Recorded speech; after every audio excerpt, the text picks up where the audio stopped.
nhiều thức ăn tinh. Ví dụ đối với bò sữa thì đôi khi chúng ta cũng bổ sung những thức ăn tinh ngoài cỏ và dơm. Đấy. Rồi chúng ta cho ăn nhiều các thức ăn mà có đạm, ví dụ ăn quá nhiều các loại đỗ đậu. Đấy. Thì khi đó các cái vi sinh vật lên men lactic sẽ chiếm ưu thế. Tức là cái vi sinh vật mà lên men thành các chất axit ấy, nó sẽ chiếm ưu thế. Thì sản phẩm của cái quá trình lên men này nó sẽ sinh ra nhiều axit lactic, và axit lactic đó sẽ làm thay đổi pH môi trường của dạ cỏ. Và khi đó thì axit lactic có thể từ trong dạ cỏ nó luôn vào các cái mao mạch ở thành dạ cỏ và gây ra hiện tượng là nhiễm độc axit trong máu. Ta gọi là chứng khoan huyết hay gọi là chứng ceton huyết.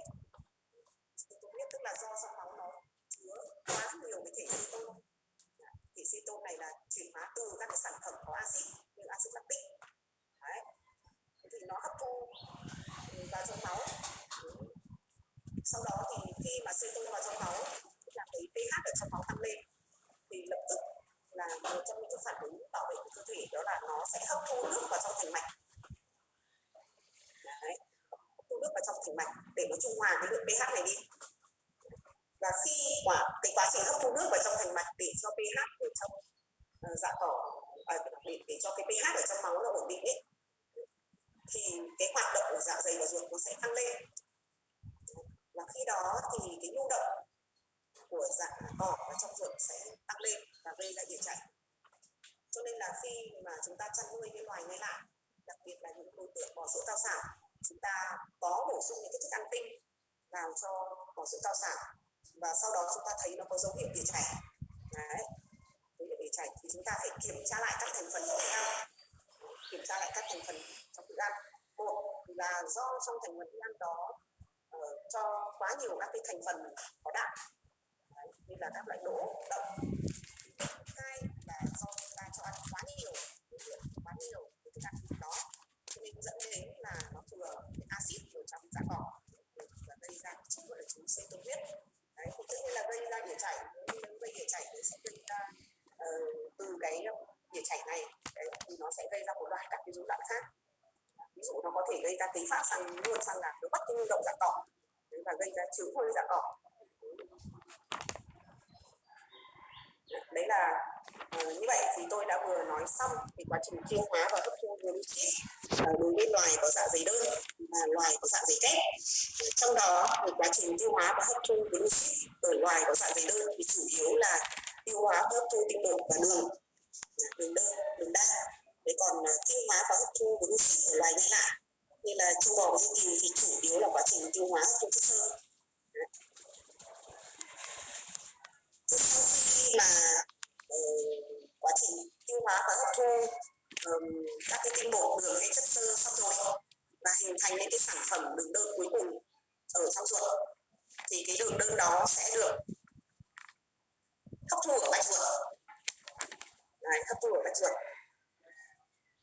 Thì quá trình hấp thu tức là bắt đầu thực hiện quá trình chuyển hóa.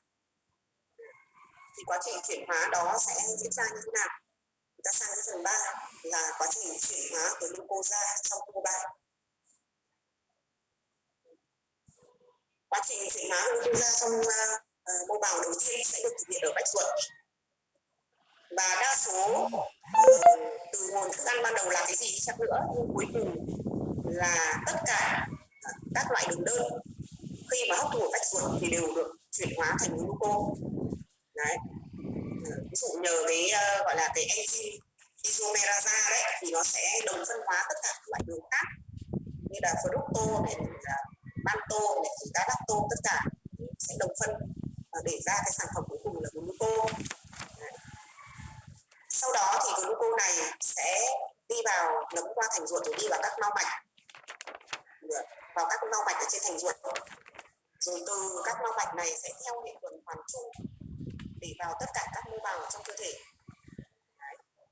Và để ngấm nước vào các mô bào này thì nó phải có một hệ thống vận chuyển đưa vào, tức là phải diễn ra một cái phản ứng tiếp nhận glucose. Tức là sau khi glucose vào trong máu rồi và để vào được trong từng tế bào của cơ thể thì nó phải diễn ra một cái phản ứng kết hợp với một chất ở trong tế bào. Đấy. lại xảy ra một cái phản ứng kết hợp đó thì tạo thành cái hợp chất. Cái hợp chất đó nó mới có thể đi vào trong được tế bào. Thì cái hoạt động mà kết hợp như vậy ta gọi là một cái hoạt động vận chuyển tích cực.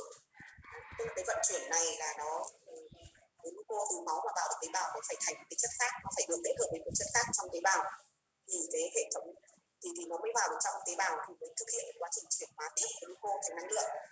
Thì cái hoạt động vận chuyển như thế ta gọi là vận chuyển tích cực.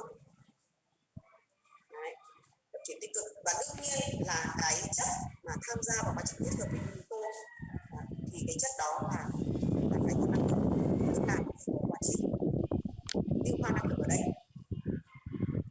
Sau đó thì khi gluco được vào trong tế bào rồi thì nó sẽ vào tế bào chất. Gluco vào trong tế bào chất thì nó lại được tiếp tục phân giải. Đấy, tiếp tục phân giải để giải phóng ra cái chất mà tế bào cần đầu tiên, đó là năng lượng. Tức là nó sau khi được vào trong tế bào rồi thì nó sẽ tiếp tục được phân giải để đáp ứng cái nhu cầu đầu tiên của tế bào, đó là nhu cầu về năng lượng. Tức là nó cùng với chất khác để tạo ra cái ATP, tức là adenyl trifosfat. Đấy là chất để cung cấp năng lượng cho tế bào hoạt động. Và quá trình phân giải chuyển hóa của gluco ở trong tế bào của cơ thể thì nó diễn ra, đặc biệt là cơ thể sinh vật thì nó có hai dạng. Tức là có hai dạng chuyển hóa của gluco ra trong cơ thể sinh vật, đó là dạng phân giải yếm khí và dạng phân giải khứu khí. Và cụ thể đối với cơ thể động vật, con vật nuôi là cái con vật mà nó liên quan đến ngành nghề của mình, ta gọi là ở trong mô bào của cơ thể động vật thì nó sử dụng cả hai cách phân giải trên. Còn cái tên gọi là khác nhau thôi. Ví dụ ở vi sinh vật, ví dụ như con vi khuẩn chẳng hạn, thì cái quá trình mà chuyển hóa của gluco trong mô bào ta gọi là quá trình phân giải yếm khí của gluco ấy, ở trong cái con vi khuẩn đấy ta gọi là sự lên men. Còn ở trong mô bào động vật thì ta gọi là sự đường phân.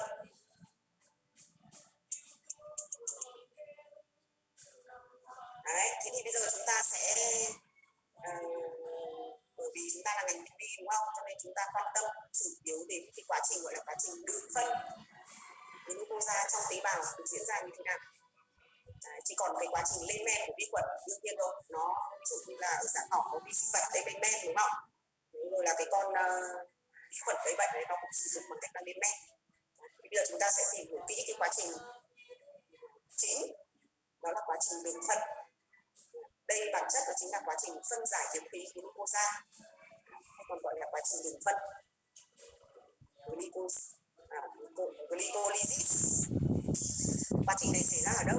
Quá trình này xảy ra ở tế bào chất, tức là trong tế bào thì nó được thực hiện ở trong tế bào chất, và một chuỗi phản ứng của nó là được thực hiện như sau. Đầu tiên là glucosa sẽ được kết hợp với một cái gốc là gốc axit phosphoric để thực hiện cái quá trình ta gọi là quá trình phosphorin hóa. Và sau khi diễn ra quá trình phosphorin hóa này rồi thì nó sẽ sản phẩm của nó là fructosa cột 6 bisphosphat và một chất năng lượng đó là ATP. Sau đó thì cái fructosa cột 6 bisphosphat nó tiếp tục tạo thành hai phân tử 3 carbon và tên của nó là dihydroxyacetone phosphate, viết tắt là DHAP, và glyceraldehyde 3 phosphate, viết tắt là G3P. Và tiếp tục DHAP lại tiếp tục đồng phân hóa thành G3P thứ hai.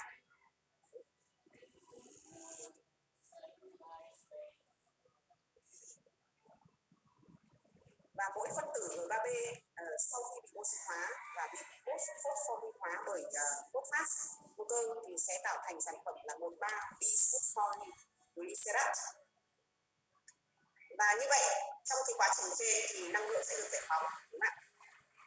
Và hai phân tử 1,3-bisphosphorin glycerate sẽ được hình thành và cuối cùng tạo thành hai phân tử pyruvate, tức là axit pyruvic. Đấy, và hai cái phân tử axit pyruvic này nó sẽ tham gia vào một cái chuỗi gọi là chuỗi hô hấp ở trong tế bào như cái phần chu trình Krebs ban đầu chúng tôi đã nói đấy. Như vậy là từ một phân tử đường ban đầu đúng không ạ? Trải qua quá trình đường phân thì nó sẽ tạo thành hai phân tử axit pyruvic. Như vậy là từ một mà tạo thành hai, đúng không ạ? Từ một phân tử đường mà tạo thành hai phân tử axit pyruvic. Thế là quá trình tạo năng lượng nó sẽ được gấp đôi. Đấy có nghĩa rằng là cái đường này, cái sản phẩm đó là đường glucose này, nó sẽ là cái nguồn cung cấp năng lượng cho tế bào hoạt động. Ta có thể quan sát cái tóm tắt sơ đồ một chuỗi các phản ứng vừa rồi tôi đã trình bày đấy, từ glucose và cuối cùng diễn ra một chuỗi các cái phản ứng trên hình ảnh các bạn quan sát thấy thì sẽ thành pyruvat. Sản phẩm cuối cùng là pyruvat, tức là axit pyruvic. Và cái axit pyruvic này nó tiếp tục tham gia vào cái chu trình gọi là chu trình Krebs để thực hiện quá trình trao đổi chất. Đấy, và ta có thể xem lại cái sơ đồ đơn giản hơn. Đấy. Tức là chúng ta thấy là qua 10 bước. Đấy ạ, bước thứ nhất đến bước thứ hai là từ glucose sau khi kết hợp với adenosine triphosphate thì sẽ tạo thành glucose 6 phosphate và ADP, tức là một gốc phosphate sẽ gắn với glucose để tạo ra glucose 6 phosphate. 6 phosphate tức là cái gốc phosphate này gắn với carbon số 6 đấy, là sản phẩm ADP. Sau đó glucose 6 phosphate tổng hợp hóa thành fructose 6 phosphate. Bước thứ hai. Và bước thứ ba là fructose 6 phosphate lại tiếp tục kết hợp với một phân tử ATP tạo thành fructose 16 biphosphate và ADP. Và bước thứ tư là fructose 16 biphosphate sẽ được chuyển hóa thành hai dạng là DHAP và G3B, và DHAP lại chuyển thành G3B tiếp. Và đến bước thứ 6 thì hai G3B đó sẽ kết hợp với NAD tạo thành cái sản phẩm là 13 biphosphoglycerate cộng với NADH cộng, NADH2. Sau đó trải qua bước thứ 7 là 13 biglycerin, biphosphoglycerate sẽ tiếp tục kết hợp với ADP để tạo thành 3 phosphoglycerate và ATP. Như vậy là ở bước thứ 7 thì hai phân tử ATP được hình thành, tức là hai phân tử adenosine triphosphate được hình thành. Tức là như vậy từ một cái glucose ban đầu đã hình thành nên hai năng lượng. Sau đó thì bước thứ 8 là 3 phosphoglycerate sẽ được chuyển hóa thành 2 phosphoglycerate, rồi 2 phosphoglycerate sẽ loại đi một phân tử nước tạo thành một cái sản phẩm trung gian là gọi tắt là PEP. Và PEP là sau khi lại kết hợp tiếp với ATP thì tạo thành một cái sản phẩm là axit pyruvic cộng với ATP, là hai năng lượng. Như vậy chúng ta quan sát từ bước thứ nhất cho đến bước thứ 10 thì ở bước thứ nhất đến bước thứ 3 nó tiêu hao mất hai phân tử năng lượng, thì đến bước thứ 7 đến bước thứ 10 là nó sẽ lại hình thành ra 4 phân tử năng lượng. Như vậy tổng sản phẩm năng lượng được hình thành trong cái quá trình đường phân này là từ, đúng không ạ, mất đi 2 nhưng mà lại thêm 4, thì tức là một cái giai đoạn từ bước thứ nhất đến bước thứ 10 là nó sản sinh ra 2 phân tử ATP, tức là 2 cái phân tử năng lượng. Như vậy có nghĩa rằng là từ một phân tử glucose ban đầu thì tạo thành 2 phân tử axit pyruvic, còn gọi là pyruvat đấy, và trong quá trình đó thì sinh ra 2 adenosine triphosphate. Qua đó thì chúng ta thấy rằng là cái năng lượng từ đường để cung cấp cho tế bào là nó dồi dào hơn so với những cái phân tử khác. Và kết quả của quá trình đường phân, tôi vừa nói qua, nhắc lại, đó là một phân tử alpha D glucose sẽ tạo thành 2 phân tử axit lactic và bô vào sẽ thu được 2 phân tử ATP. Tuy giá trị năng lượng của quá trình này thấp nhưng mà nó lại quan trọng với cơ thể động vật, vì nó lại là phương tiện chủ yếu để giải phóng năng lượng cho các trường hợp bất lợi của tế bào, và đồng thời nó cũng là giai đoạn khởi đầu của các quá trình phân giải khác. Như tôi đã nói là cái axit pyruvic nó sẽ là một cái khởi đầu cho bước vào một chu cái quá trình để trao đổi chất và năng lượng cũng như là quá trình hô hấp của tế bào. Và trong quá trình này thì cái axit lactic được sản sinh. Đấy, thì cũng có thể là nó sẽ làm cho ảnh hưởng đến cái môi trường của nội tạng và gây cho cơ thể mệt mỏi. Và lúc này thì khi mà axit lactic được hình thành nhiều và cơ thể cảm thấy mệt mỏi thì nó sẽ nghỉ ngơi, đúng không ạ? Và khi nó nghỉ ngơi thì những cái axit lactic này nó sẽ lại được chuyển hóa trở lại, nó sẽ được đưa về máu trở về gan, và dưới tác động bởi một số các cái hệ thống enzyme đặc biệt trong gan thì nó sẽ biến cái axit lactic này thành glucose. Glucose này tiếp tục vào trong máu. Cái vòng chuyển hóa tuần hoàn như vậy, tức là từ axit lactic rồi lại thành glucose, xong lại tiêu hao glucose thành axit lactic rồi lại chuyển hóa ngược trở lại như vậy, ta gọi là vòng Cori. Chúng ta cùng quan sát cái sơ đồ tóm tắt chuyển hóa axit lactic thành glucose, gọi là vòng Cori như vậy. Thì cái chút nữa chúng ta sẽ phân tích cái này, nó đến cái quá trình chuyển hóa hàm lượng đường trong máu ấy, thì chúng ta sẽ phân tích về cái phân tích này. Cái bên cạnh đó trong cơ thể nó có ngoài cái quá trình đường phân thì trong các mô bào của cơ thể để sử dụng đường thì nó có một cái quá trình nữa ta gọi là quá trình phân giải thiếu khí glucose. Quá trình phân giải thiếu khí glucose thì cái quá trình này nó gồm có 3 cách. Thứ nhất là nó oxy hóa khử glucose trong tế bào và tham gia vào cái chuỗi gọi là chuỗi hô hấp của tế bào. Thứ hai là oxy hóa glucose theo chu trình gọi là chu trình pentose phosphate, tức là cũng là một trong những cái cách oxy hóa đường để tạo năng lượng. Và cách thứ ba là cách biến đổi glucose thành D-glucuronate và axit L-ascorbic hoặc là vitamin C. Đấy, thì đây là ba cách phân giải những khí glucose trong mô bào để cuối cùng cái cuối cùng của nó là gì ạ? Là giải phóng ra năng lượng. Bây giờ chúng ta sẽ nói từng cách.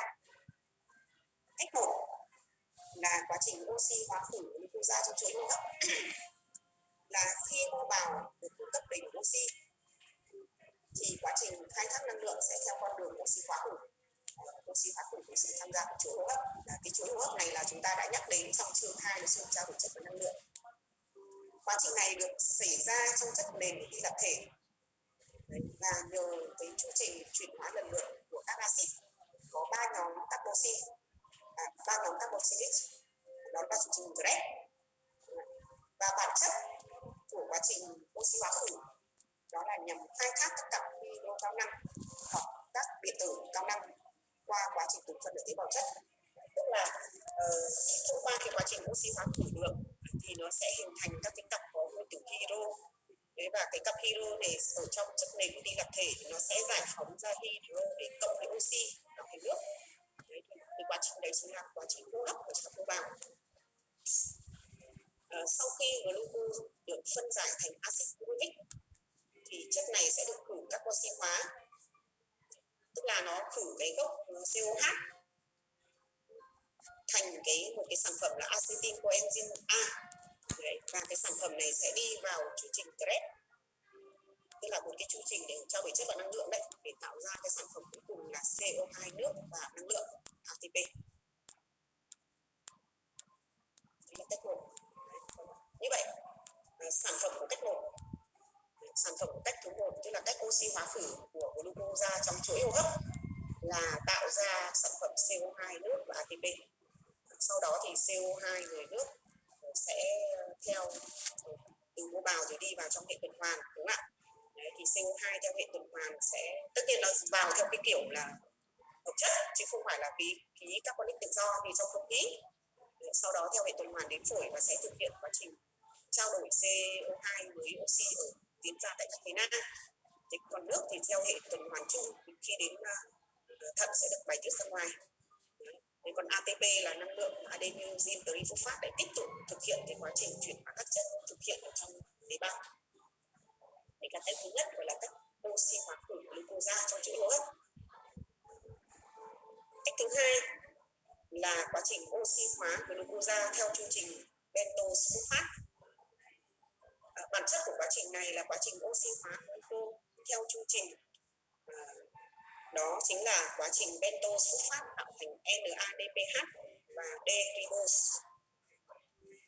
Quá trình phân giải glucosa theo cách này nó chỉ thực hiện ở một số các cái mô mà có quá trình tổng hợp axit béo như là các cái polipid, tuyến thượng thận và tuyến sinh dục, và đây là một trong những cách để tạo thành các cái pentose cần thiết,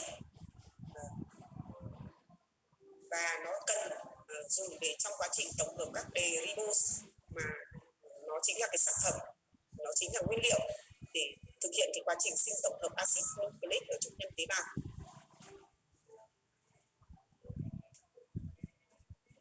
Chúng ta có thể theo dõi các cái phản ứng oxy hóa glucose theo chu trình bentosulfat như sau. Ở trên hình ảnh chúng ta thấy là một chuỗi những cái phản ứng rất là phức tạp kết hợp giữa glucosulfat với NADP để tạo thành 6 phosphat glucose, 6 lactone, rồi NADPH2. Với NADPH2 này sẽ tham gia vào chuỗi hô hấp của tế bào. Chúng ta có thể tóm tắt cái sơ đồ trên bằng những phản ứng như sau. Đó là phản ứng thứ nhất, glucose 6 phosphat sau khi kết hợp với NADP cộng dưới tác dụng của glucosa 6 phosphat dehydrogenasa thì sẽ tạo ra cái sản phẩm là 6 phosphat T-gluconolactone cộng với NADPH2. Sau đó diễn ra một cái phản ứng thứ hai. Đấy. Các bạn nhìn trên sơ đồ thì sẽ thấy là cũng là một cái chuỗi phản ứng rất là phức tạp, đúng không ạ? Và thực ra nó chính là một phản ứng kết hợp giữa 6 phosphat gluconolactone cộng với nước dưới tác dụng của enzyme gluconolactonasa thì sẽ tạo thành axit 6 phosphogluconic. Sau đó axit 6 phosphogluconic sẽ tham gia vào phản ứng thứ ba là kết hợp với NADP dưới tác dụng của enzyme là phosphogluconate dehydrogenasa và chủ yếu là khử các oxy hóa để tạo thành cái sản phẩm là ribulose 5 phosphate cộng NADPH2 cộng CO2. Đấy. Và như vậy là cái NADPH2 nó chứa hydro, đúng không ạ? Và cái hydro này nó sẽ tham gia vào chuỗi hô hấp của tế bào. Sau đó thì cái phản ứng thứ tư được thực hiện đó là derivulosa 5 phosphate với tác dụng của enzyme phosphopentose isomerase thì tức là quá trình đồng phân đấy, thì sẽ tạo thành sản phẩm là derivose 5 phosphate, là một dạng đồng phân aldose của derivulosa 5 phosphate. Đấy. Và chúng ta có thể nhìn cái sơ đồ đây ạ. Đấy, một cái sơ đồ phản ứng oxy hóa glucosa theo chu trình bentosa rất lằng nhằng phức tạp như thế này.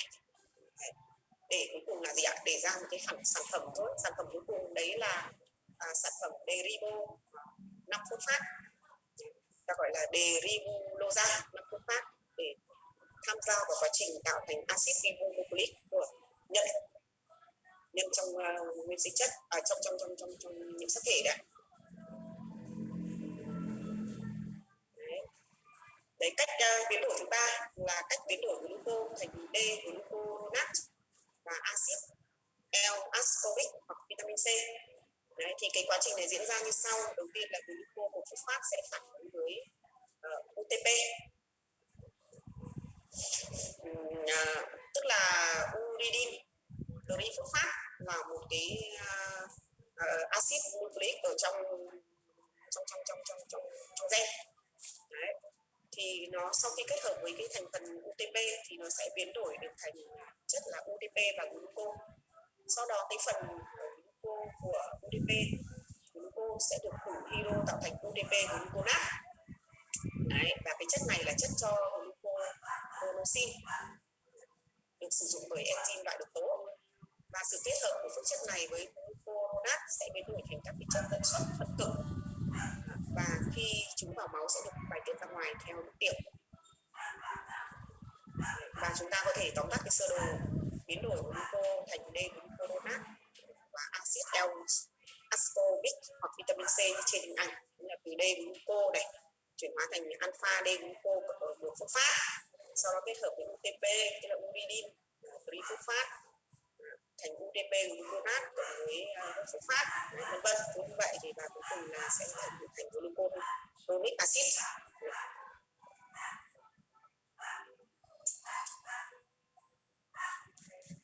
Hoặc là bạn nhìn thấy cái sơ đồ này thì nó đơn giản, phản ứng biến đổi của gluco thành D-gluconat, glucuronat và acid L-ascorbic hoặc vitamin C. Từ cái phân tử L-gluconat sẽ chuyển hóa thành 4 lactose L-glucuronic acid, sau đó cộng với nước để tạo cái tác dụng của enzyme là L-gluconolactone oxidase thì sẽ tạo thành ascorbic acid, tức là acid ascorbic, tức là chính là vitamin C đấy. Và cái vitamin C này nó là một chất đóng vai trò quan trọng là làm bền vững thành mạch, bền vững các cái thành mạch máu và giảm cái nguy cơ xuất huyết. Thì đấy là quá trình mà phân hủy biến đổi gluco như vậy. Bên cạnh đó có một cái quá trình sử dụng gluco được thực hiện ở trong cơ thể, đó là quá trình tổng hợp glycogen, là từ gluco bây giờ lại thành glycogen. Đấy.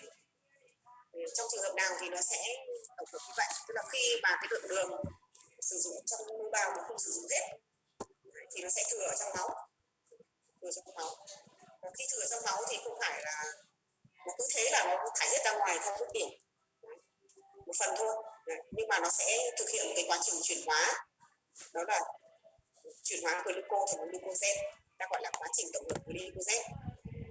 Quá trình này được thực hiện khi mà hàm lượng đường vào trong máu cao, rồi phân tử gluco khi đó sẽ đi vào tế bào gan và được xúc tác qua một chuỗi các phản ứng để tổng hợp glycogen. Như vậy là từ gluco sẽ diễn ra một chuỗi các phản ứng trong gan để hình thành glycogen, và glycogen nó sẽ lại nằm trong gan.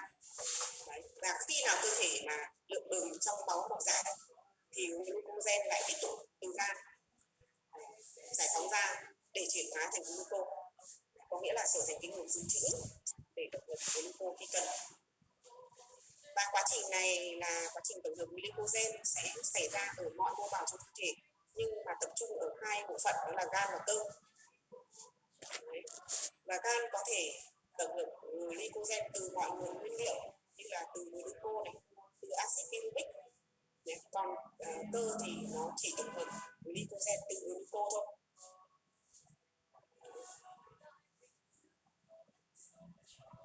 Chúng ta có thể tóm tắt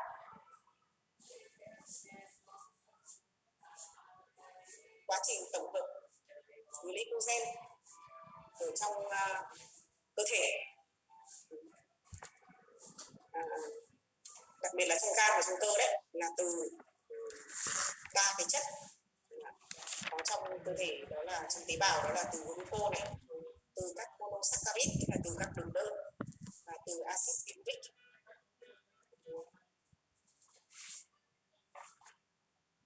Quá trình tổng hợp glycogen từ glycosa, bây giờ nó sẽ cùng có 3 quá trình nhé. Tổng hợp glycogen từ gluco này, xong rồi tổng hợp từ glycogen từ các monosaccharide, rồi tổng hợp từ glycogen từ acid pyruvic. Và quá trình tổng hợp glycogen này chủ yếu thực hiện ở trong tế bào gan và tế bào cơ. Nó như là một cái quá trình để giữ trữ năng lượng cho cơ thể đấy. Khi cần, ví dụ khi con vật vận động nhiều mà chưa kịp ăn, dẫn đến là lượng đường trong máu giảm. Thế thì để ổn định cái lượng đường huyết thì nó phải chuyển cái glucogen trong cơ và trong gan ra để cho nó ổn định cái lượng đường trong máu. Đấy. Cho nên nó phải có quá trình tổng hợp để dự trữ cái glycogen ở trong gan và trong cơ. Thế thì cái quá trình tổng hợp ở đây là tôi muốn nói đến là cái quá trình dự trữ glycogen trong gan và cơ được thực hiện như thế nào. Và cái đấy là cái mà liên quan đến rất nhiều nghề của mình ạ.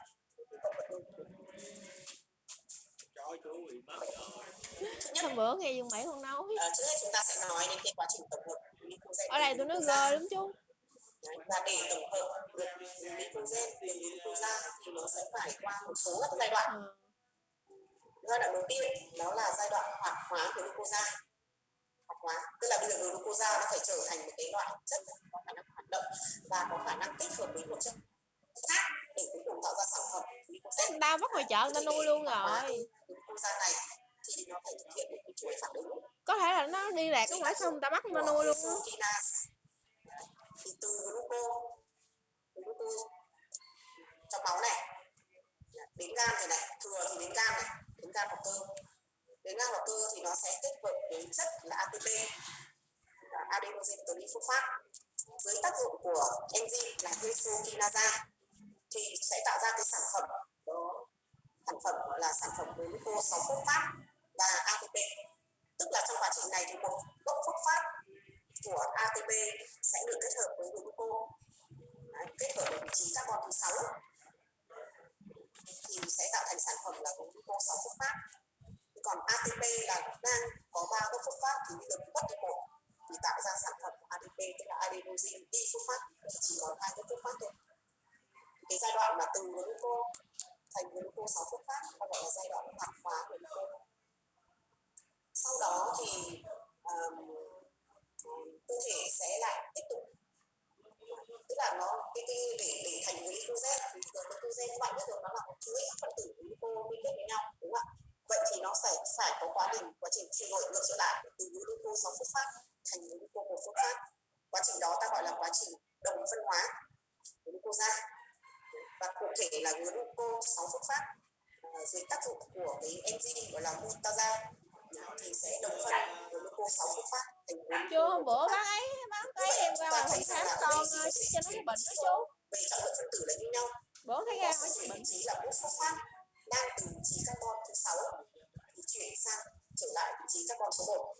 Đấy. Như trên hình ảnh các bạn nhìn thấy đang từ vị trí carbon thứ 6 chuyển. Hôm bữa nó mang lên phòng khám con khám bệnh. Dưới tác dụng của enzyme. Hôm bữa nó bị bệnh có ăn mấy ngày á. Thì như vậy lại trở thành cái glucose một phosphate ban đầu. Ta gọi là cái giai đoạn này là giai đoạn đồng phân.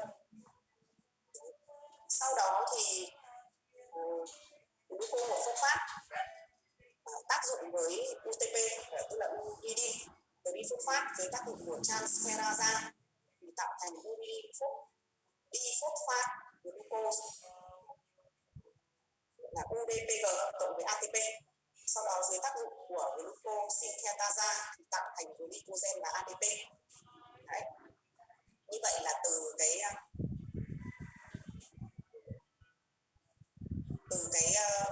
một phân tử của glucose ban đầu thì chuyển hóa thành glucogen thì nó như vậy đấy. Đầu tiên hoạt hóa này, hoạt hóa rồi lại trải qua một quá trình đồng phân hóa.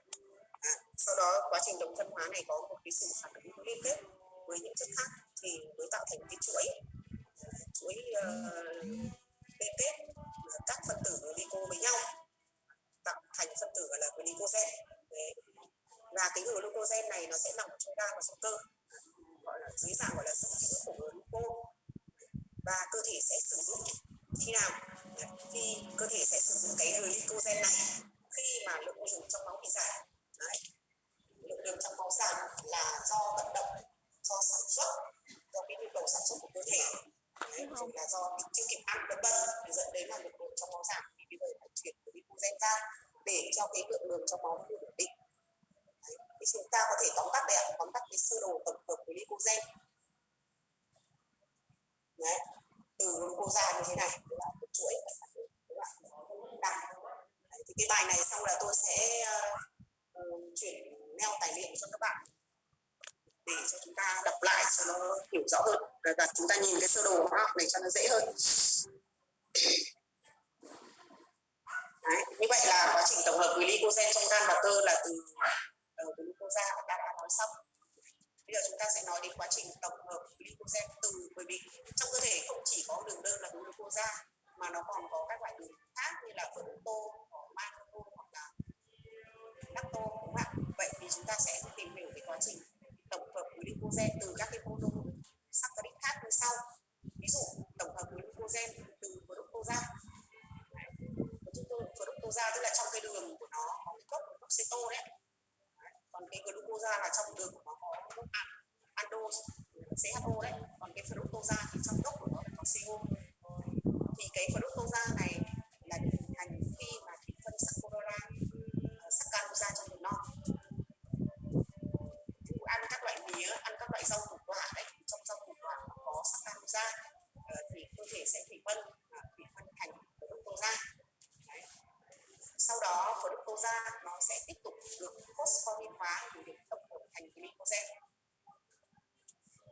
chúng ta có thể tóm tắt theo sơ đồ như sau.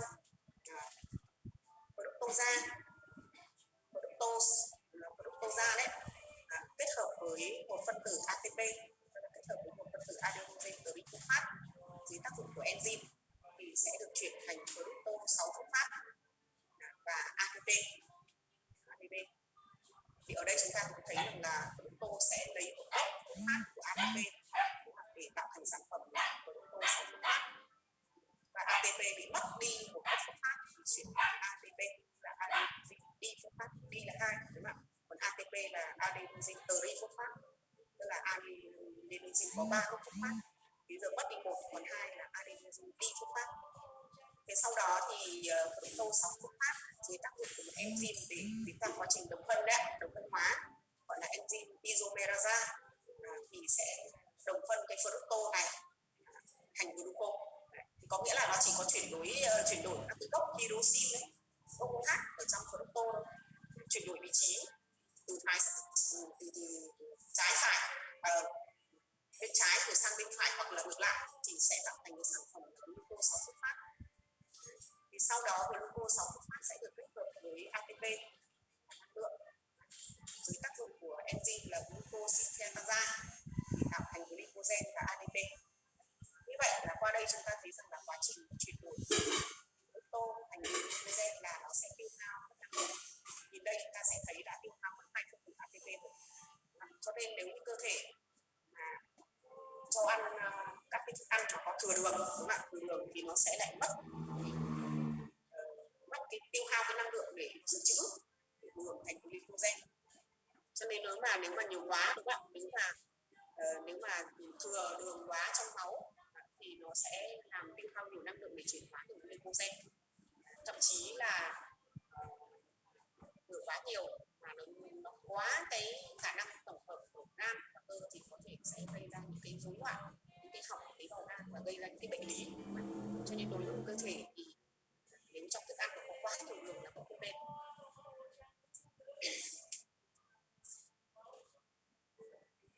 Đấy, hoặc là tổng hợp glycogen ngoài fructosa thì còn có thể là từ mannose. Thì quá trình tổng hợp glycogen từ mannose nó diễn ra như thế này. Đầu tiên là sẽ phân giải nhiều các polysaccharide và glucoprotein. Quá trình trong cơ thể đấy, phân giải cái chất này thì nó sẽ tạo thành mannose. Sau đó mannose cũng sẽ thực hiện cái quá trình tham gia một cái phản ứng gọi là phản ứng phosphorylhóa thì sẽ vẫn được tổng hợp thành glycogen. Trong đó thì chúng ta có thể tóm tắt theo sơ đồ là mannose kết hợp với ATP tạo thành mannose 6-phosphate và ADP. Sau đó mannose 6-phosphate trải qua quá trình đồng phân hóa dưới tác dụng của isomerase thì tạo thành glucose 6-phosphate, và glucose 6-phosphate cũng sẽ kết hợp với ATP dưới tác dụng của glucosyltransferase thì sẽ tạo thành glycogen và ADP. Như vậy là cái quá trình tổng hợp của glycogen từ mannose cũng diễn ra tương tự như với fructosa.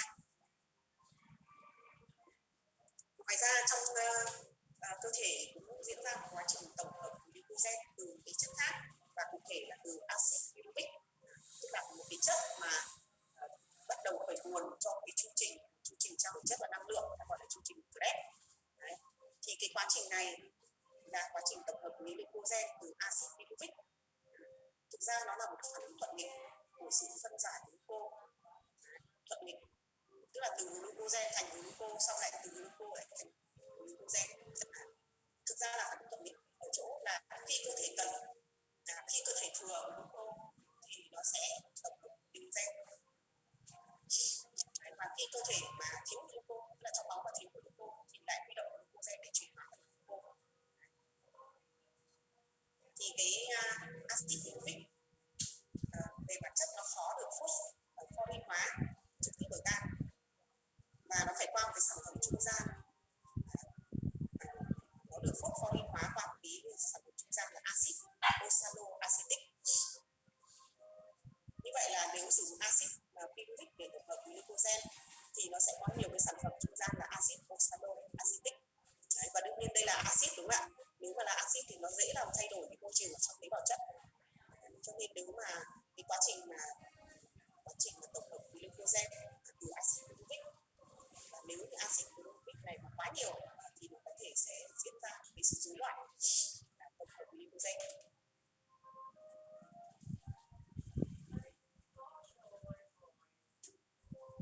Đây chúng ta có thể theo sơ đồ, có thể quan sát sơ đồ, đó là tổng hợp glycogen từ axit piruvic. Trong đó thì ở trên sơ đồ các bạn thấy nhé, là axit piruvic này nếu mà từ cái quá trình trao đổi khác nếu mà nó thừa, tức là sử dụng cái quá trình trao đổi chất và năng lượng trong tế bào không hết, hoặc là sử dụng trong chương trình Krebs mà không hết, thì nó sẽ được chuyển hóa thành axit lactic. Axit lactic này nó sẽ nằm trong cái tế bào, đúng không ạ? Sau đó thì axit lactic này nó từ tế bào thì nó vì là chất axit cho nên nó sẽ làm thay đổi môi trường của tế bào chất, cho nên nó sẽ bình thường nó sẽ được thải vào trong máu, sau đó khi vào trong máu rồi nó sẽ cái vòng vòng chuyển hóa từ axit từ lượng.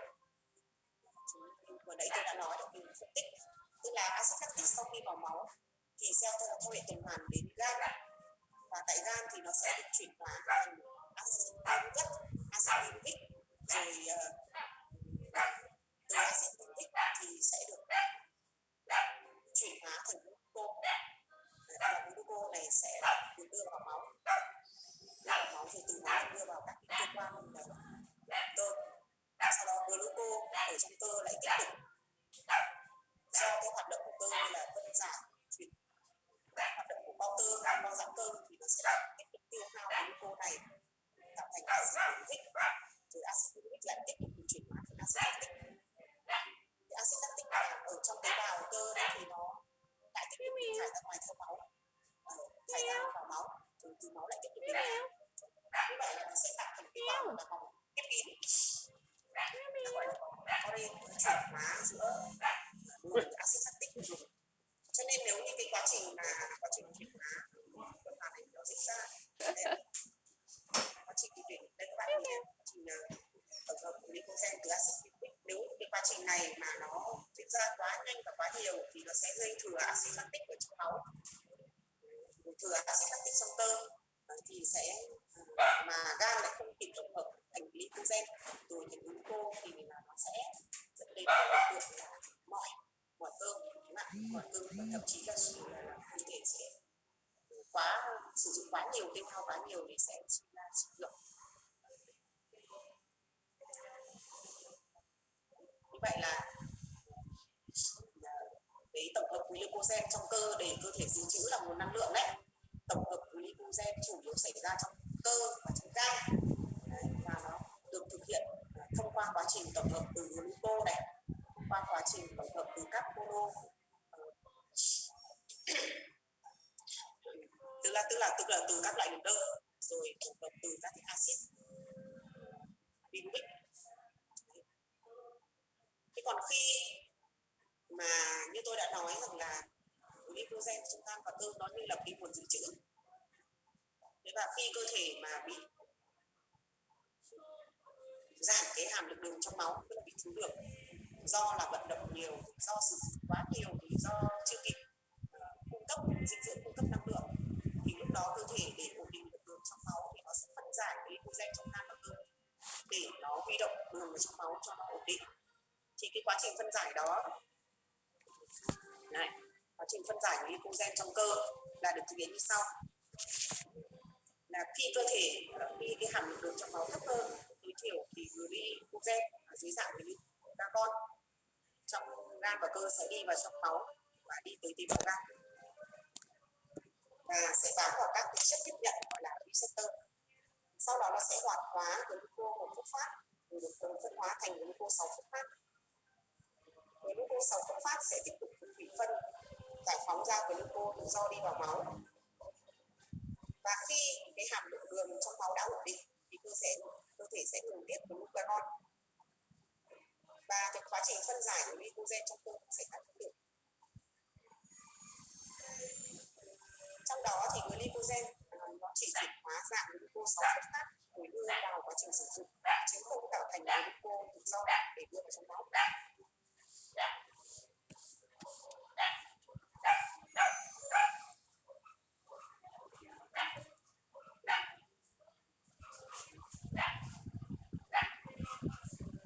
chúng ta có thể quan sát cái sơ đồ quá trình phân giải glucose thành glucose, tóm tắt theo sơ đồ như trên hình ảnh là glycogen với tác động của enzyme glucogen phosphorylase được tiếp nhận thêm với một gốc là gốc axit phosphat từ axit phosphoric 34 thì sẽ được chuyển thành glucose một phosphat. Glucose một phosphat được đồng phân hóa dưới tác dụng của enzyme isomerase thì chuyển thành glucose 6 phosphat. Sau đó glucose 6 phosphat được tiếp nhận thêm một phân tử nước và dưới tác dụng của enzyme glucose 6 phosphatase thì sẽ được chuyển hóa thành glucose và axit phosphoric 34. Thì cái quá trình này quá trình tóm tắt quá trình chuyển hóa glycogen từ gan và cơ thành glucose đưa vào trong máu nó được thực hiện như vậy. Đấy. Thế và như tôi đã nói ban đầu đấy là glucose được tổng hợp từ glycogen để dự trữ trong gan và cơ, sau đó cơ thể cần thì lại chuyển hóa nó ra. Như vậy đó là một cái phản ứng qua lại nhất định, và cơ thể nó không phải là nó cứ chuyển hóa nhất định mà nó phải có một cái sự điều hòa nhất định. Khi nào cần thì dự trữ thì tổng hợp, là khi nào cơ thể thiếu hụt thì lại phải giải phóng ra, và nó phải có một cái quá trình điều hòa nhất định. Quá trình điều hòa đó diễn ra như thế nào? Ta gọi đó là quá trình điều hòa hàm lượng trong máu. Trong đó thì như sau, hiện cái này đầu tiên là cô sẽ được hấp thu qua tĩnh mạch của người gan. Một phần nó sẽ được dự trữ trong gan và một phần sẽ là cái hiện tượng hoàn trùng mà dùng cho các cái nhu cầu của cơ thể, tức là đến các cái tế bào để cơ thể, các cái tế bào cứ dùng hết đến cô đi, dùng theo đúng nhu cầu, còn thừa thì sẽ dự trữ trong gan. Vì thế cho nên cái hàm lượng glucose trong máu là một biểu hiện tình trạng sức khỏe. Điều kiện bình thường hàm lượng này thì nó phải ổn định ở trong máu. Ví dụ như ở ngựa là 100 đến 160 mg/trăm, ở gia cầm là 180 đến 300 mg/trăm, và hiện tại là 70 mg/trăm.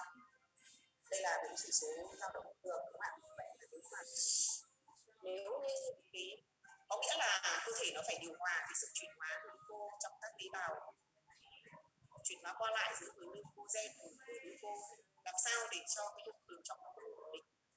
Nếu mà nó không phải ổn định như thế này, nó vượt qua các cái chỉ tiêu thấp hơn hoặc cao hơn thì đều là những trạng thái có thể là bệnh lý. Chúng ta có thể xem lại cái tóm tắt sơ đồ quá trình điều hòa trong máu, ta gọi là chu trình Cori cycle. Trong gan dự trữ glucose 6 phosphat, glycogen được dự trữ trong gan. Khi mà cơ thể cần thì nó sẽ được chuyển hóa từ glucose 6 phosphat, rồi chuyển hóa thành piruvat, rồi chuyển thành axit lactic, tức là lactate. Lactate này ở trong gan thì nó lại khi mà trong gan thì cái lactate này là nó được tạo ra từ cái hoạt động của cơ thể, ví dụ hoạt động cơ chẳng hạn. Hoạt động cơ, nhìn cái sơ đồ này thì các bạn thấy rằng cái glucose trong máu này thừa thì sẽ được đưa vào trong cơ, đúng không ạ? Cơ là được chuyển hóa thành glucose 6 phosphat, rồi được chuyển hóa thành glucogen. Glucose 6 phosphat được chuyển thành axit piruvic, tức là piruvat, rồi chuyển hóa thành axit lactic. Axit lactic hay còn gọi là lactate sẽ được đưa vào trong máu. Trong máu lại đưa đến gan, đến gan lại được tổng hợp thành glucogen. Glucogen lại được chuyển hóa thành glucose đưa vào máu, rồi máu thừa thì lại đưa vào cơ, vân vân. Như vậy thì quá trình đấy gọi là quá trình điều hòa, và cơ thể nó sẽ di chuyển ba cái bộ phận này, tức là từ gan đến cơ rồi máu, để làm sao cho cái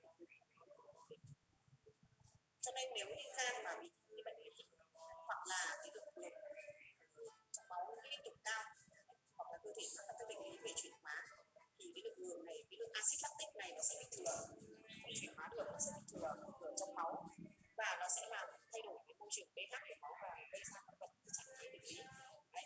Thì như vậy là bình thường một cơ thể sinh lý bình thường, hoạt động bình thường thì nó luôn luôn là hoạt động chuyển hóa như vậy. Thế cho nên là muốn cho cái lượng đường trong máu nó được đủ thì chúng ta phải điều chỉnh từ cái chế độ thức ăn để làm sao cho cơ thể nó không tiêu hao quá nhiều để giải quyết cái việc là glucose bị thừa trong máu.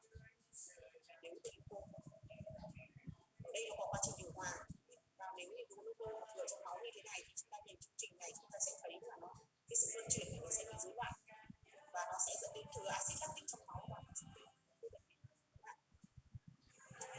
vậy là chương này trong cái chương này tôi nói đến cái quá trình trao đổi oxy và tập trung đó chính là quá trình chuyển hóa glucose ở trong tế bào và sử dụng nó vào năng lượng như thế nào. Và như tôi đã nói rằng là cái chỉ tiêu glucose ở trong máu là một trong những cái chỉ tiêu để đánh giá chức năng của cơ thể, đánh giá chức năng gan, đánh giá cái chức năng chuyển hóa ở trong cơ thể. Thì cái phần mà xác định glucose ở trong máu thì tôi đã nói ở cái buổi trước là nó một trong những chỉ tiêu sinh hóa để xét nghiệm về máu. Đấy. Thì bên cạnh đó thì để xác định cái lượng glucose ở trong máu thì có thể dùng một phương pháp nữa. Phương pháp nữa là chúng ta xác định xem lượng glucose trong cơ thể có điều hòa hay không, có ổn định hay không, cơ thể có mắc các bệnh lý về chuyển hóa glucose hay không. Thì chúng ta có thể sử dụng một cái phương pháp xét nghiệm nữa để xác định đó là chúng ta có thể vận dụng một cái phản ứng kết hợp giữa glucose với một chất khác để xét nghiệm nước tiểu để chúng ta xác định làm sao cái lượng glucose trong nước tiểu. Và nếu như là bình thường cái lượng glucose trong nước tiểu nó phải rất là ít và nếu chúng ta làm phản ứng xét nghiệm nó quá cao thì nó có những cái bệnh lý về quá trình chuyển hóa glucose hoặc là có thể là những cái quá trình bệnh lý trực tiếp ở trong thận. Thế thì tôi có thể giới thiệu qua một trong những cái cách xét nghiệm glucose trong nước tiểu như sau. Trước hết là mục tiêu xét nghiệm trong glucose trong nước tiểu là cái gì? Đầu tiên chúng ta nhắc lại glucose là một trong những loại vật cơ thể rất là cần và sử dụng để tạo ra năng lượng. Mà để có cái glucose này cơ thể sẽ chuyển đổi các cái carbon hydrate trong thức ăn thành glucose. Khi có quá nhiều glucose trong cơ thể, tức là cơ thể nó không có quá trình điều hòa và không có quá trình chuyển hóa nó thì đó là một dấu hiệu bệnh lý. Tất nhiên chúng ta phải trừ những cái trạng thái sinh lý, ví dụ như là do cho ăn thức ăn có quá nhiều đường trong một thời gian dài, sau đó chúng ta lại lấy nước tiểu ngay sau khi ăn, hoặc là thật ra cái thời kỳ mang thai thì có thể là cái chuyển hóa đường trên một cái dối loạn đó chỉ là sinh lý, sau đó sẽ chuyển hóa trở lại bình thường. Cho nên chúng ta xét nghiệm glucose trong nước tiểu cũng là một trong những cách để chúng ta kiểm tra về cái nồng độ. Chúng ta chủ yếu là để cái nồng độ cao bất thường trong nước tiểu. Và bên cạnh đó, tất nhiên là khi mà kiểm tra cái nồng độ glucose cao bất thường trong nước tiểu thì nó dẫn đến là cái việc xác định xem nó có mắc các cái bệnh lý về chuyển hóa đường hay không. Bên cạnh đó thì chúng ta sẽ nghiệm glucose trong nước tiểu là một trong những chỉ tiêu để chúng ta kiểm tra xem các cái vấn đề về thận hoặc là vấn đề về đông trùng đường tiểu có bị hay không. Và khi sử dụng cái phương pháp xét nghiệm glucose trong nước tiểu thì người ta thường phổ biến là sử dụng phương pháp sử dụng phân tích để phân biệt glucose trong nước tiểu. Thì để phân tích, tất nhiên là để phân tích cái lượng glucose trong nước tiểu người ta sử dụng cái thuốc. Nhưng mà cái cách lấy mẫu nước tiểu thì chúng ta phải lấy sau để chúng ta làm sao để đảm bảo cho đúng, bởi vì chúng ta biết rằng là nước tiểu sau khi ra gặp không khí thì nó một số chất nó sẽ kết hợp với các cái không khí tự do thì nó sẽ tạo thành các cái chất khác. Đấy, cho nên cái cách lấy mẫu nước tiểu cũng rất là quan trọng. Nếu chúng ta lấy đúng cách thì có thể làm cái chỉ số bị sai. Thì cách lấy như sau ạ. Đầu tiên chúng ta sẽ để con vật đi tiểu. Khi con vật đi tiểu thì chúng ta sẽ bỏ đi một tí cái đoạn đầu để làm sạch đường tiết niệu. Sau đó chúng ta đặt cái thương lượng dưới dòng nước tiểu. Sau khi lấy nước tiểu xong và để đảm bảo nước tiểu không chạy theo của chú rồi với các cái khí tự do trong không khí, chúng ta phải đậy nắp đi lại. cái yếm rộng quá tay hay cái đồ vật gì vào trong cái cốc nước tiểu và chúng ta để ở một nơi tất nhiên phải làm xét nghiệm ngay. Trong quá trình đó là quá trình chế độ chúng ta phải để cái nhiệt độ từ 20 đến 25 độ C. Bởi vì nếu để nhiệt độ cao thì có thể một số các cái thành phần trong nước tiểu nó sẽ thay đổi. Thì cái phương pháp phân tích glucose trong nước tiểu là người ta dựa trên cái nguyên lý là cái dùng phương pháp định lượng glucose rượu theo phương pháp gọi là Heso-Kinaza. Phương pháp này dựa trên phản ứng là sự kết hợp giữa glucose cho kết hợp với adenosine triphosphate dưới tác dụng của Heso-Kinaza và một cái muối có ion magie 2 cộng. Thì sau khi có cái phản ứng này thì nó sẽ tạo ra sản phẩm là glucose 6 phosphate cộng với ADP. Sau đó glucose 6 phosphate cộng sẽ được cho kết hợp với cái thành phần là NADP cộng, và dưới tác dụng của men là glucose 6 phosphate dehydrogenase thì sẽ tạo thành sản phẩm gluconate 6 phosphate cộng với NADPH2. Đây là một trong những phản ứng mà chúng ta đã nói trong quá trình trao đổi đấy. Thế thì để định lượng glucose điệu người ta cũng dựa trên cái phản ứng này. Về phương tiện thì người ta định lượng glucose điệu theo phương pháp của Heso-Kinaza thì phải sử dụng máy phân tích AU 400 hoặc AU 640 cộng với hóa chất. Và hóa chất của Olympus thì sử dụng phương pháp là Heso-Kinaza. Chúng ta phải bảo quản ổn định trong 30 ngày sau khi mở nắp và bảo quản trên máy. Đấy. Hóa chất của Stambio cũng là phương pháp Heso-Kinaza thì chúng ta bảo quản tránh ánh sáng ổn định trong 90 ngày sau khi mở nắp và bảo quản trên máy. Tất nhiên là phân tích trên máy rồi. Thế và nhiệm vụ của cán bộ thú y là nhận xét kết quả. Thế thì bình thường là cái lượng glucose trong nước tiểu nó phải rất là thấp, tính là đơn vị là mg%. Thì khi mà chúng ta nhận thấy cái chỉ số này nó cao, chúng ta thấy ví dụ như con ngựa nó có trong máu nó có 180 mg% thôi, đúng không ạ? Vậy thì nước tiểu nó phải thấp hơn nhiều như thế. Thế thì bây giờ nếu chúng ta định lượng chúng ta thấy lượng này nó nhiều, đấy, thì chúng ta nhận thấy là hàm lượng nó cao, thì đương nhiên nó không thể bình thường được nữa. Chúng ta trừ những trường hợp vừa cho nó ăn xong này, vừa cho nó ăn nhiều đường xong này, đấy, hay là có thể trừ cái trường hợp mà nó đang mang thai. Đấy, thế thì chúng ta phải nhận định. Cái nhận định hàm lượng đường trong nước tiểu ở đây là cần phải kết hợp với thăm khám lâm sàng, thì mới có thể nhận định tình trạng bệnh được. Thế và glucose nước tiểu cao, nếu chúng ta thấy cái chỉ số này nó cao quá thì có thể nhận định có thể là nó bị đái tháo đường hay còn gọi là bị đường niệu. Cái đường niệu này cũng có thể gặp trong trường hợp bị suy thận. Ví dụ con vật bị suy thận thì nó có thể dẫn đến là không giữ được đường, thì dẫn đến là đường nó phải tiết ra nước tiểu. Hoặc chúng ta phải loại trừ những trường hợp chúng ta dùng những cái chất có corticoid kéo dài, thì nó cũng có thể nó ảnh hưởng đến quá trình thải đường ra nước tiểu. Và biểu hiện chung của cái hiện tượng mà đường trong nước tiểu đó là hiện tượng con vật uống nhiều nước này, đi tiểu nhiều lần trong ngày, tức là đi rất nhiều và sụt cân, mệt mỏi, và nó dễ bị ghép thêm nhiều các cái bệnh khác. Nhiễm trùng, nhiễm thêm nhiều các bệnh khác. Thế thì cái chỉ số glucose trong nước tiểu càng cao thì chứng tỏ là cái mức độ bệnh nó càng nặng. Tất nhiên là để chính xác nó là bệnh gì thì chúng ta cần kết hợp thêm với thăm khám lâm sàng. Thế thì đây cũng là một trong những cái phương pháp để chúng ta chẩn đoán những cái bệnh lý về chuyển hóa đường trong cơ thể. Thế đối với con vật thì cái bệnh lý về chuyển hóa đường nó ít gặp, đúng không ạ? Không phải là không có, đúng không ạ? Thế khi mà chúng ta thấy con vật bị triền miên ấy, rồi sụt cân, rồi là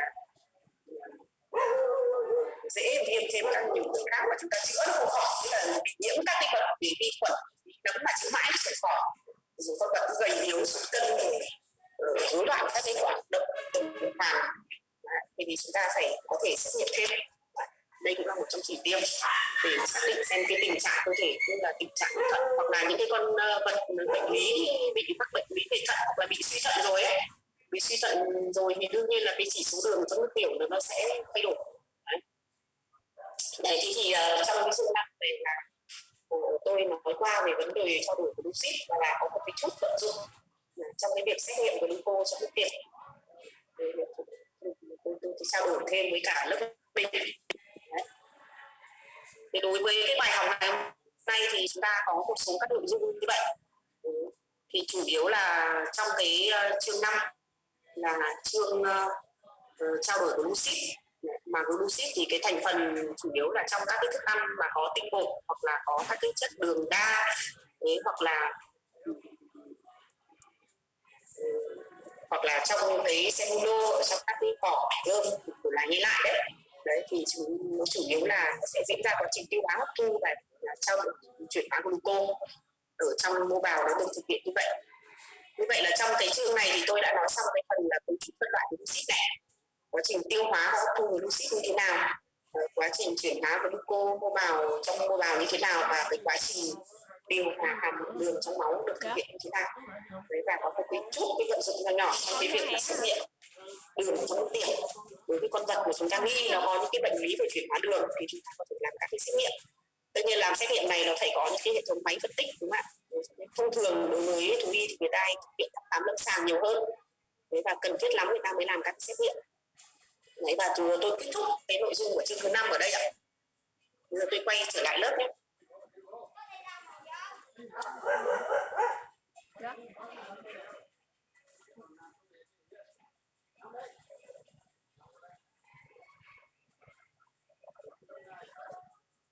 Như vậy là lớp chúng ta đến giờ phút cuối cùng học vẫn rất là đầy đủ, đúng không ạ? 44 bạn. Thế thì buổi học ngày hôm nay là nội dung là như vậy. Các bạn có vấn đề gì cần trao đổi thêm với cả giáo viên không ạ?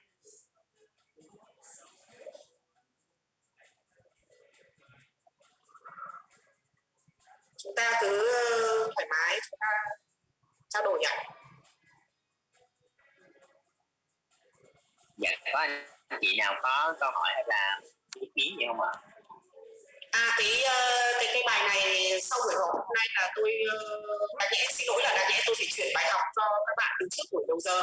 Thế nhưng mà lại mải dậy rồi quên mất. Thì bây giờ là sau đây là tôi sẽ chuyển luôn cái bài học này vào Zalo cho cán bộ lớp. Thì xong cán bộ lớp sẽ có chịu trách nhiệm là chuyển cho tới các bạn giúp hộ tôi nhé. Dạ vâng ạ. Và bài này học ngày hôm nay này. Đấy. Thì là tôi còn một buổi nữa thì tôi sẽ chuyển cái bài học đấy trước khi vào lớp thì nó để cho các bạn theo dõi. Thế còn bây giờ thì tất nhiên là tôi sẽ vẫn chuyển để cho chúng ta sẽ phải đọc lại, đúng không ạ? Quá trình học có thể là chúng ta chưa thể nắm hết được vấn đề, bây giờ chúng ta sẽ phải đọc lại.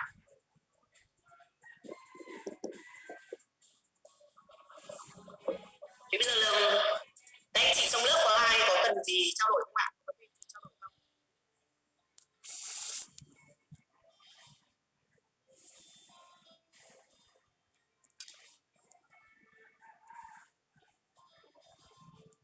Vâng, cảm ơn, có một bạn Linh vừa cho thông báo là.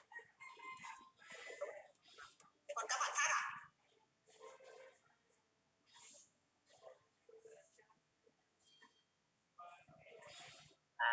Lớp mình còn anh chị nào mà chưa làm bài kiểm tra thì nộp giúp em trong ngày nay nha. Thì em có gửi cho cô, tại hiện tại 43 bài rồi, còn hay chưa thì tôi kiểm em nha.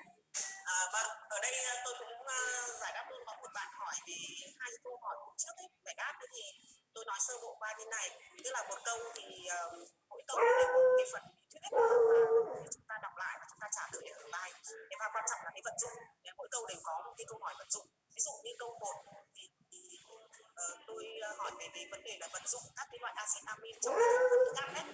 Thế thì các bạn chỉ cần cho một số ví dụ thôi, ví dụ như là thấy trong cái ngành chăn nuôi, nhất là những cái ngành mà người ta sử dụng những cái thức ăn hỗn hợp cho con vật nuôi như là cho gia cầm chẳng hạn, hay cho lợn, cho châu bò, thì những cái sản phẩm công ty nào mà trong đó người ta bổ sung những cái axit amin cần thiết đấy, chúng ta nêu ra.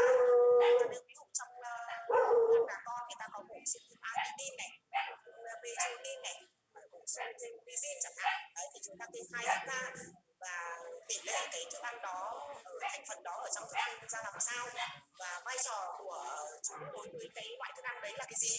Đấy, người ta chỉ nêu một vài ví dụ ra, hãng này, thức ăn của công ty này, người ta có bổ sung những axit amin này. Đấy là những axit amin cần thiết cho cái lứa tuổi này, nó hợp lý với cái giống này, loài này và cái này. Mục tiêu của cái câu 1 nó là như thế. Thế còn cái câu 2 là vận dụng để trang bị chất và năng lượng, thì yêu cầu các bạn giải thích trong trường hợp mà tại sao con vật bị ốm bệnh kéo dài này mà nó chưa chết ấy. Thì trong thời gian đấy thì vận dụng cái chương trình GRES, vận dụng stress, tức là nó sẽ để duy trì cho cái hoạt động trong trong tế bào, những cái thành phần tham gia vào hoạt động trong cái chất béo là nó lấy từ chính cơ thể, ví dụ nó lấy từ tế bào cơ, nó lấy từ tế bào xương, nó lấy từ các tế bào các cơ quan nội tạng, nó lấy luôn từ chất ở trong tế bào đó để nó tham gia, nó chuyển hóa vào trong cái quá trình grep để giải phóng ra năng lượng trong cái tế bào của nó sống. Thì nó cứ chuyển hóa như thế, như vậy là nó sẽ sinh ra một cái hoạt động là tiêu hao mất năng lượng, tiêu hao mất các chất ở trong cơ thể. Đấy, nó tiêu hao cơ, nó tiêu hao các cơ quan nội tạng, nó tiêu hao các cái chất dịch, nó đơn dần đấy là cơ thể tiêu hao hoặc dịch, cơ thể cơ thể phải dần đến khi mà không còn cái gì tiêu hao nữa, cơ thể không còn cái cơ nào, cơ bắp nào tiêu hao suy kiệt, không còn cái gì thì tiêu hao cho cái quá trình chuyển hóa nữa, nó sẽ chết. Chúng ta chỉ giải thích như vậy thôi. Thế còn cái bài kiểm tra đấy thì các bạn biết một cái cho tôi, một bạn cho trường đấy là cái bài, một trong những cái bài điều kiện ạ, nó là một trong những cái bài điều kiện để điều kiện để tốt là chúng ta có bài đấy, và lần sau có cái chương cuối cùng thì các bạn tôi lên hai bài điều kiện tất cả. Thì tôi cũng cho buổi tuần sau tôi cũng cho các bạn một cái bài nữa và chúng ta sẽ hoàn thành trong vòng tuần. Thì cái tuần đến thì các bạn trong trường phải tiếp tục về như vậy, chúng ta có hai bài điều kiện để tiếp thôi. Có bạn nào hỏi không? Còn yêu thì tùy theo khi nào yêu thì chúng ta sẽ trao đổi sau, đúng không ạ? Theo cái cách thức tổ chức của lớp. Có bạn nào hỏi gì nữa không ạ? Chia sẻ nữa không?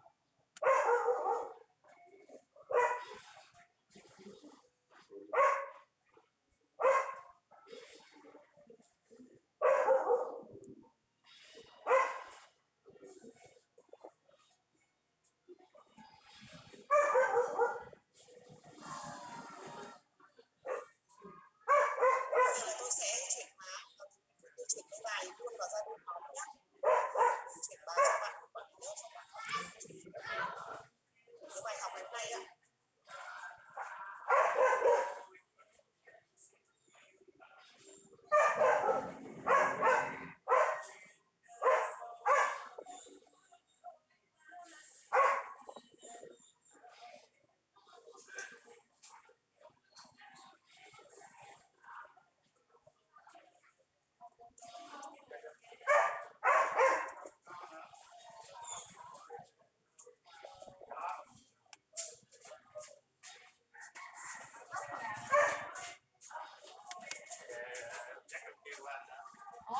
Dạ, nếu như mà mình không còn câu hỏi mắc thì kết thúc tại đây nha cô. Các bạn về đọc tài liệu và tiếp tục suy nghĩ nhé. Chúng ta hãy tiếp tục nữa. Bây giờ tôi sẽ chuyển ngay tài liệu cho các bạn nhé. Và sẽ chuyển các bạn. Còn bài kia thì em cứ tập hợp đi để chuyển lại cho tôi nhé. Chuyển lại qua Zalo để nhé. Dạ vâng. Thế tôi chào cả lớp nhé.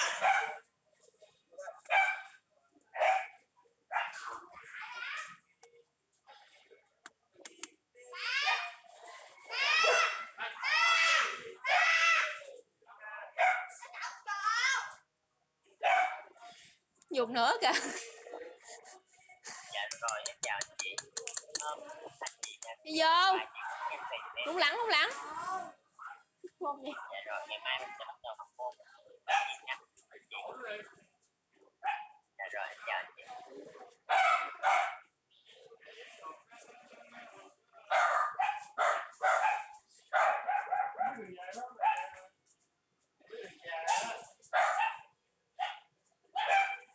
Các bạn